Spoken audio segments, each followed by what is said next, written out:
Dungis-dungis ko. Okay lang yan, ihipan mo muna.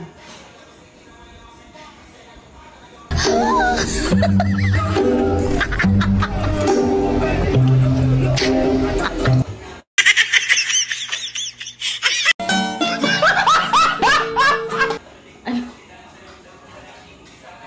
Maalat? Lagyan ko asukal. Asukal? Hindi yun. Isa pa nga, isa pa. Ikaw nga ulit. Ako nga. Ikaw nga, tumitin.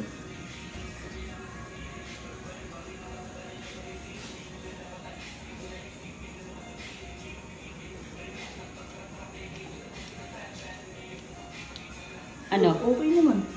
Parang wala lang kay Philip yung puno ng asin na ano. Maalat ka. Kaya pala eh. Balay na. Hindi na sa akin. Tinigma ko. Siyempre, sabi ako ng totoo, maalat. Parang walang siya.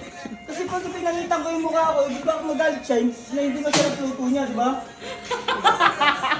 Pero totoo, maalat pala. May asin pala doon sa may ano.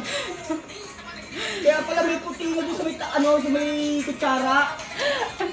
Kala ko bula. Yung pangalawang patingin niya sa akin, okay naman eh.